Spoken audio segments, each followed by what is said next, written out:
Welcome back to my YouTube channel study point.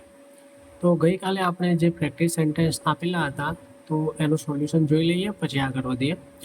તો પ્રથમ વાક્ય હતું, my friend silently read an interesting book. તો એનું ગુજરાતી થાય, મારા મિત્રએ શાંતિપૂર્વક એક રસપ્રદ કિતાબ મતલબ પુસ્તક વાંચ્યું. તો અહીંયા જઈએ, સૌથી પહેલાં માય છે તો એ શું છે? માય છે એ પોઝેસિવ એડજેક્ટિવ થાય, કારણ કે મારા મિત્ર જોડે સંબંધ દર્શાવે છે એટલે એને પોઝેસિવ એડજેક્ટિવ કહેવાય. પછી છે માય ફ્રેન્ડ. હવે માય ફ્રેન્ડ ક્રિયા કરે છે, એ શું ક્રિયા કરે છે? તો પુસ્તક વાંચવાની. તો માય ફ્રેન્ડ એ આખો કરતા થયો, તો તેને કહેવાય સબ્જેક્ટ. પછી છે ફ્રેન્ડ એકલું લઈએ છે, તો ફ્રેન્ડ છે શું છે? તો ફ્રેન્ડ નો મતલબ થાય મિત્ર, એટલે એક નાઉન છે. પછી સાયલેન્ટલી. એટલે સાયલેન્ટલી શું કાર્ય કર્યું? તો સાયલેન્ટલી વાંચન કર્યું. તો સાયલેન્ટલી શું કર્યું એ પ્રશ્ન કરવાથી આપણને શું મળે છે? સામે ક્રિયાપદ મળે છે, એટલે સાયલેન્ટલી શું થાય? એડવર્બ થાય, મતલબ કે ક્રિયા વિશેષણ થાય. પછી રીડ એ શું છે? તો રીડ એટલે વાંચવું, તો એ થયું આપણું વર્બ એટલે કે ક્રિયાપદ. પછી એન એટલે કે આર્ટિકલ છે. પછી ઇન્ટરેસ્ટિંગ એટલે કે રસપ્રદ. તો રસપ્રદ શું? બુક. તો બુક વિશે વધારાની માહિતી મળે છે કે બુક કેવી છે. તો નામને મતલબ કે કર્મ હોય તેને આપણે કેવું, કેવી વડે પ્રશ્ન કરીએ તો જે જવાબ મળે તે આપણું બને છે એડજેક્ટિવ એટલે કે વિશેષણ. અને પછી છે બુક શું છે? તો મારા મિત્રએ શું વાંચ્યું? તો બુક વાંચી. તો શું વડે પ્રશ્ન કરવાથી આપણને ઓબ્જેક્ટ મળે છે, જે છે બુક. ઓકે, હવે નેક્સ્ટ સ્લાઇડમાં જોઈએ બીજું વાક્ય, she carefully opened the old box. તો અહીંયા તેણીએ ધ્યાનપૂર્વક એક જૂનું બોક્સ ખોલ્યું. તો આમાં જોઈએ શી, તો કોણે કાર્ય કર્યું? શી મતલબ કે તેણીએ, તો એ સબ્જેક્ટ એટલે કરતા થયું. કેરફુલી એટલે ધ્યાનપૂર્વક શું કર્યું? ધ્યાનપૂર્વક ખોલ્યું, તો કેરફુલી આપણું એડવર્બ થયું. પછી ઓપન્ડ એ શું છે? વર્બ છે એટલે કે ખોલવું. પછી તો એ આર્ટિકલ છે. પછી ઓલ્ડ એટલે કે જૂનું. બોક્સ કેવું હતું? જૂનું હતું. તો એ બોક્સ વિશે વધારાની માહિતી મળી, તેને આપણે એડજેક્ટિવ કહીશું. અને શું ખોલ્યું? તો બોક્સ ખોલ્યું, તો એ આપણું થયું ઓબ્જેક્ટ એટલે કે કર્મ. હવે નેક્સ્ટ સેન્ટેન્સ જોઈએ આગળની સ્લાઇડમાં. ત્રીજું વાક્ય છે, my father boat me a new phone. મતલબ કે મારા પિતાએ મને એક નવો મોબાઈલ ખરીદી આપ્યો. તો અહીંયા જોઈએ માય ફાધર એટલે કે મારા પિતાએ કાર્ય કર્યું છે. શું કાર્ય કર્યું છે? ખરીદવાની કાર્ય કર્યું છે. તો મારા father, my father is subject થશે. પછી છે બોટ એટલે કે ખરીદવું, તો એ થયું વર્બ. પછી છે મી એટલે કે મને. કોને? તો મને. તો આપણે પાર્ટ ઓફ સ્પીચમાં જોયું હતું કે બે કર્મ હોય ત્યારે આપણે કોને વડે પ્રશ્ન કરીએ ત્યારે આપણને ગૌણ કર્મ મળે છે. તો કોના માટે મોબાઈલ ખરીદ્યો નવો? તો મારા માટે.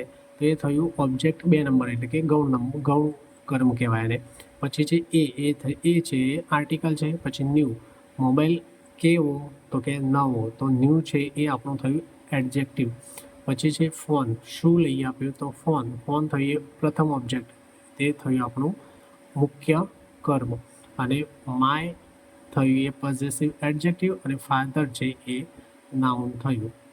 ઓકે, હવે આપણે આગળ જોઈશું ક્રિયાપદોના કેટલાક રૂપો હોય છે, તો એ જોઈએ. તો સૌથી પહેલાં આપણે આ કોષ્ટક જોઈએ. તો આ કોષ્ટક ધ્યાનથી જોઈએ તો આમાં ક્રિયાપદના અલગ અલગ રૂપો આપેલા હોય છે. તેમાં બેઝ ફોર્મ હોય છે, જેને V1 કહેવાય, જે ક્રિયાપદનું મૂળ રૂપ કહેવાય. પછી બીજું છે ઇન્ફિનિટિવ ક્રિયાપદ કોને કહેવાય? તો ટુ સાથે ક્રિયાપદનું મૂળ રૂપ હોય તેને ઇન્ફિનિટિવ ક્રિયાપદ કહેવાય. પછી બીજું છે V2 એટલે કે ફાસ્ટ ફોર્મ, મતલબ કે ભૂતકાળનું રૂપ. પછી V3 છે પાસ્ટ પાર્ટિસિપલ, મતલબ કે ભૂત કૃદંત. અને V4 છે પ્રેઝન્ટ પાર્ટિસિપલ, મતલબ કે વર્તમાન કૃદંત. અને V5 છે એ એસ અને ES વાળું ક્રિયાપદનું રૂપ હોય છે, જે સાદા વર્તમાન કાળમાં વપરાય છે. તો આપણે સૌથી પહેલાં જોઈએ તો બેઝ ફોર્મ V1 અને ઇન્ફિનિટિવ 2 પ્લસ મૂળ રૂપ એટલે કે V1. તો એમાં શું ડિફરન્સ હોય છે સૌથી પહેલાં એ જોઈ લઈએ. તો અહીંયા જોઈએ તો બેઝ ફોર્મ ઓફ વર્બ, મતલબ કે ક્રિયાપદનું મૂળ રૂપ, જેને આપણે V1 કહીએ છીએ. તો એનું ઉદાહરણ આપેલું છે, આઈ ગો ટુ સ્કૂલ, મતલબ કે હું શાળાએ જાઉં છું. તો અહીંયા ક્રિયાપદ છે ગો, તો ગો સાથે કોઈ એસ વાળું કે ભૂતકાળનું રૂપ નથી વપરાયું, માત્ર ને માત્ર ક્રિયાપદનું મૂળ રૂપ છે, તેને કહેવાય આપણે ક્રિયાપદનું મૂળ રૂપ.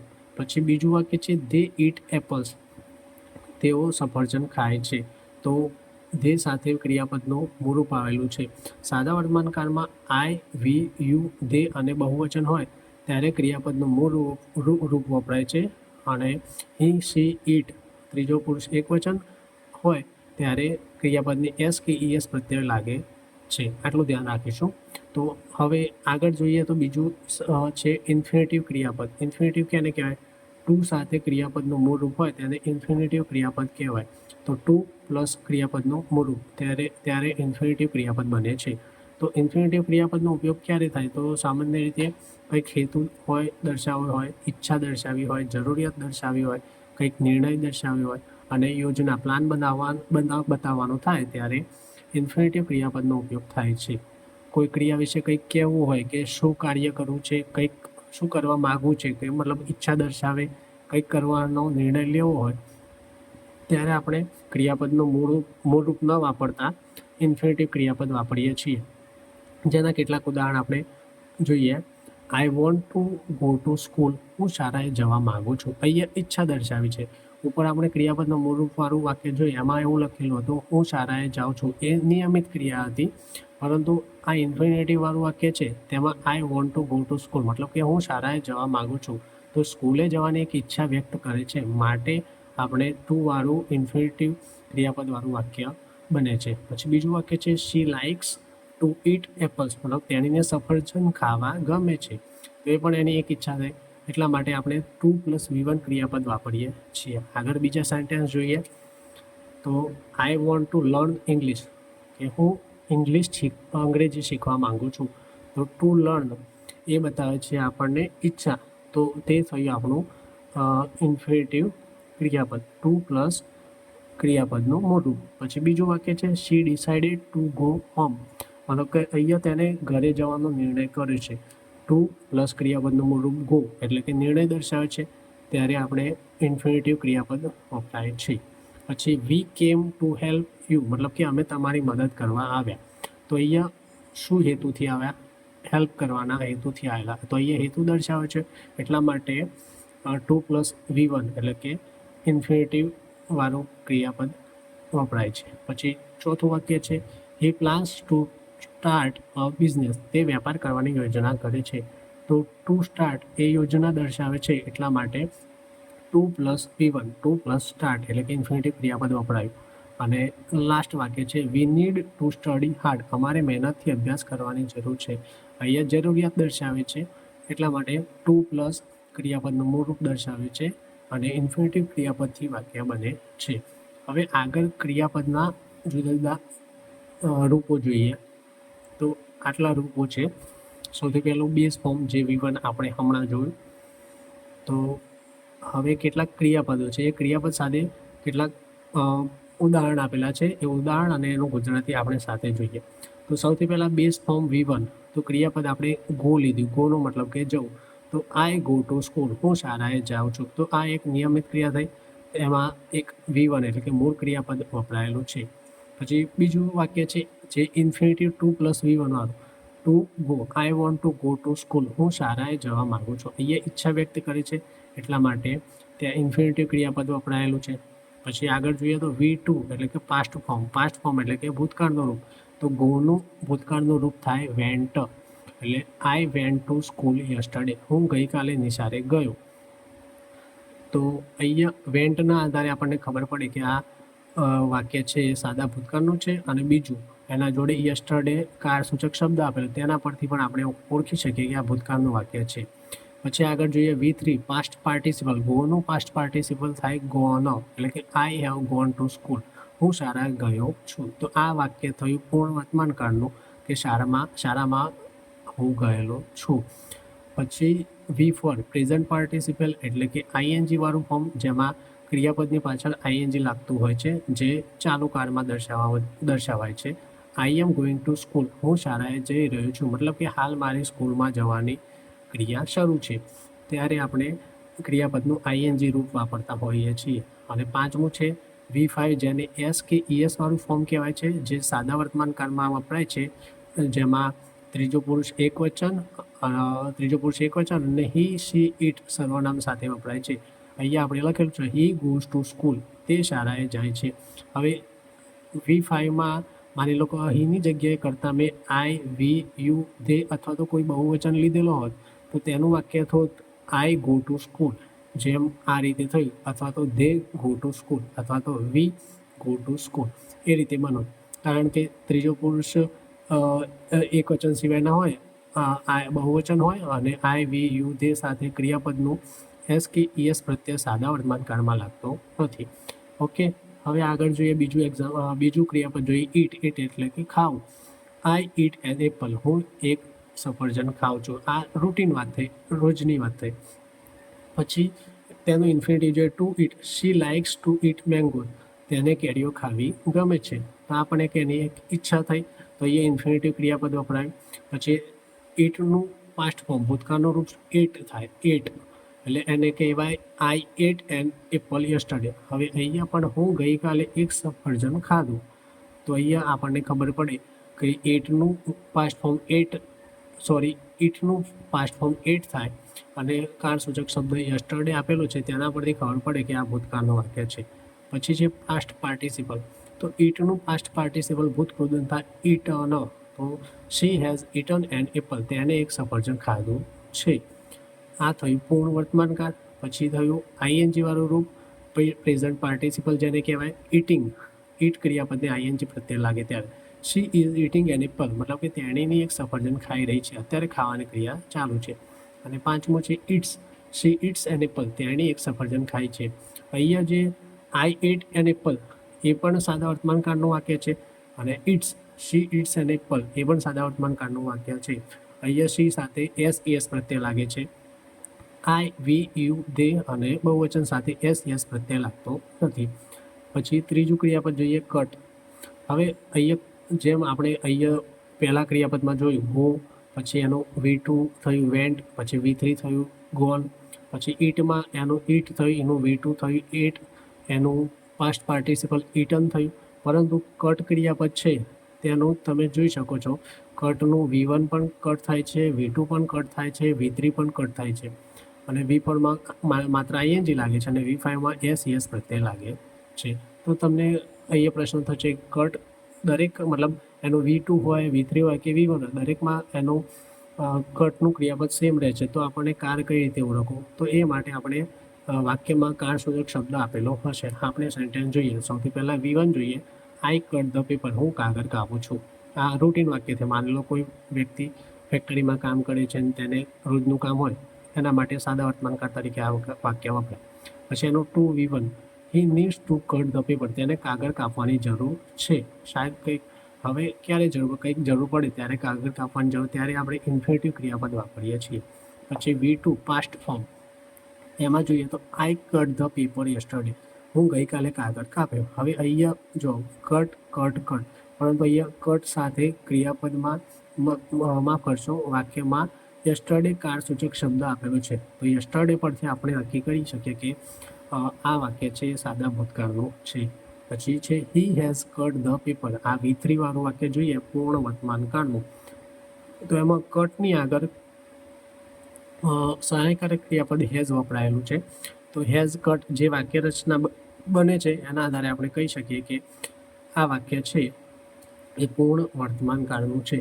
પછી પ્રેઝન્ટ પાર્ટિસિપલ આઈએનજી વાળું ક્રિયાપદ, તો કટના પાછળ આઈએનજી લાગે છે અને એક વધારાનો ટી ઉમેરાય છે. ઘણા એવા ક્રિયાપદ છે જેમ કે PUT, પુટ એટલે કે મૂકવું, એમાં પુટ, ટુ પુટ, પુટ, પછી પુટિંગ અને પુટ્સ, એ રીતે એવા ઘણા ક્રિયાપદ છે જેનું V1, V2, V3 બધા સરખા થતા હોય છે. એવા ક્રિયાપદ પણ આપણે જોઈશું આગળ, ઘણા બધા લેક્ચર લેશું એમાં.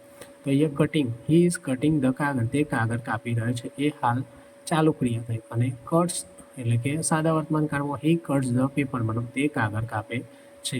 આ થયું ત્રીજા પુરુષ એક વચન માટે. હવે નેક્સ્ટ સ્લાઇડમાં બીજા બે ક્રિયાપદ જોઈએ. રન એટલે કે દોડવું. આઈ રન એવરી મોર્નિંગ એટલે કે હું દરરોજ સવારે દોડું છું. આ રોજિંદી ક્રિયા થાય, એનો ઇન્ફિનિટિવ થાય to run. They decided to run in the race. આપણે આગળ જોયું હતું તો ઇન્ફિનિટિવ ક્યારે વપરાય, તો કંઈક નિર્ણય લીધો હોય, તો અહીંયા નિર્ણય જ લીધો છે. તેમણે રેસમાં એટલે કે દોડમાં દોડવાનો નિર્ણય કર્યો, તો they decided to run in the race. Okay, ત્યારે ઇન્ફિનિટિવ પ્લસ મૂળ રૂપ વપરાયું છે. પછી એનું રનનું પાસ્ટ ફોર્મ ભૂતકાળનું રૂપ થાય રેન, આને કહેવાય રેન. તો આઈ રેન યસ્ટરડે, હું ગઈકાલે દોડ્યો. હવે અહીંયા આઈ રેન આપેલું હોત એકલું તો પણ આપણને ખબર પડી જોત, કારણ કે ક્રિયાપદ બદલાય છે. કારણ કે ક્રિયાપદમાં પહેલું મૂળ રૂપ હોય છે રન અને એનું પાસ્ટ ફોર્મ થાય છે રેન. તો આપણે આઈ રેન એટલું હોત તો પણ આપણને ખબર પડત કે આ સાદા ભૂતકાળનું વાક્ય છે. પરંતુ અહીંયા વાક્યમાં યસ્ટરડે એ કાળસૂચક શબ્દ આપેલું છે. પછી આગળ જોઈએ V3 પાસ્ટ પાર્ટિસિપલ. જો અહીંયા રન, પછી રેન, પછી પાછું રન. હવે દે હેવ રન 5 કિલોમીટર્સ. તેઓ 5 કિલોમીટર દોડ્યા છે. તો અહીંયા પણ રન આવ્યું, પરંતુ એની આગળ સહાયકારક ક્રિયાપદ હેવ વપરાયેલું છે. એના આધારે આપણને ખબર પડે કે આ પૂર્ણ વર્તમાનકાળનું વાક્ય છે. પછી પ્રેઝન્ટ પાર્ટિસિપલ આઈએનજી વાળું ફોર્મ, તો રન, તો રનિંગ, તો આર પછી ડબલ એન લાગીને પછી આઈએનજી લાગે, દે આર રનિંગ નાવ. હવે તેઓ અત્યારે દોડી રહ્યા છે. હવે અહીંયા દે આર રનિંગ એટલું લખેલું હતું પણ આપણને ખબર પડી જોત, કારણ કે સહાયકારક ક્રિયાપદ આર સાથે આઈએનજી વાળું ક્રિયાપદ વપરાય તો એ ચાલુ વર્તમાનકાળ કહેવાય છે. અને સાથે સાથે આ વાક્યમાં નાવ એ કાળસૂચક શબ્દ પણ આપેલો છે. પછી હવે આગળ પાંચમું જોઈએ તો સિમ્પલ પ્રેઝન્ટનું SES વાળું વાક્ય, શી રન્સ એવરી મોર્નિંગ, તે દરરોજ સવારે દોડે છે. આ પણ એક થયું સાદા વર્તમાનકાળનું વાક્ય, જેમાં શી ત્રીજો પુરુષ એકવચન હોવાથી ક્રિયાપદને એસ કે ઈએસ પ્રત્યય લાગે છે. હવે ક્રિયાપદને એસ કે ઈએસ ક્યારે પ્રત્યય લાગે એ આપણે સાદો વર્તમાનકાળ જ્યારે ભણીશું ત્યારે આપણે કહીશું કે ક્યારે એસ લાગે અને ક્યારે ઈએસ લાગે. પછી છેલ્લું ક્રિયાપદ છે રીડ. આઈ રીડ બુક્સ.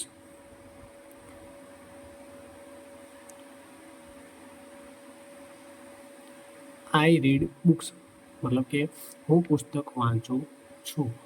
એ થયું બેઝ ફોર્મ એટલે કે ક્રિયાપદનું મૂળ રૂપ સાથેનું વાક્ય. પછી છે ટુ રીડ, ઇન્ફિનિટિવ વાળું વાક્ય, we want to read this book. અમે આ પુસ્તક વાંચવા માગીએ છીએ. અહીંયા ઈચ્છા દર્શાવી કે અમે આ પુસ્તક વાંચવા માગીએ છીએ. પછી એનું પાસ્ટ ફોર્મ, અહીંયા રીડમાં પણ એવું છે, રીડ, રીડ, રીડ. એના દરેક V1, V2, V3 ત્રણે સેમ થાય છે. તો V2 શું થાય, આઈ રીડ અ બુક યસ્ટરડે, હું ગઈકાલે એક પુસ્તક વાંચ્યું. અહીંયા પણ કાળસૂચક શબ્દ યસ્ટરડે આપેલું છે, તેના પરથી ખબર પડે કે આ પાસ્ટ ફોર્મ છે, સાદો ભૂતકાળનું વાક્ય છે. પછી રીડ આવ્યું, I have read this book, મેં આ પુસ્તક વાંચ્યું છે. તો અહીંયા રીડના આગળ હેવ સહાયકારક ક્રિયાપદ વપરાયું છે, જેનાથી આપણને ખબર પડે કે આ પૂર્ણ વર્તમાનકાળનું વાક્ય છે. પછી રીડને આઈએનજી ક્રિયાપદ લાગ્યું એટલે પ્રેઝન્ટ પાર્ટિસિપલ બન્યું, આઈએનજી વાળું ફોર્મ. તો આઈ એમ રીડિંગ અ બુક, હું એક પુસ્તક વાંચી રહ્યો છું. આ ચાલુ વર્તમાનકાળનું ક્રિયાપદ વાક્ય થયું. અને પાંચમું છે SES વાળું, રીડ્સ. હી રીડ્સ બુક્સ ડેલી, તે દરરોજ પુસ્તકો વાંચે છે. હવે અહીંયા આઈ રીડ બુક્સ અને હી રીડ્સ બુક્સ ડેલી.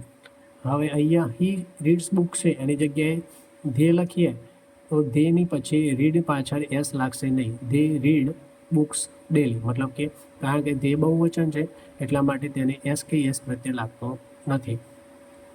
હવે આપણે આ તો જોયા કેટલાક મુખ્ય ક્રિયાપદ હતા અને એના અલગ અલગ રૂપો જોયા.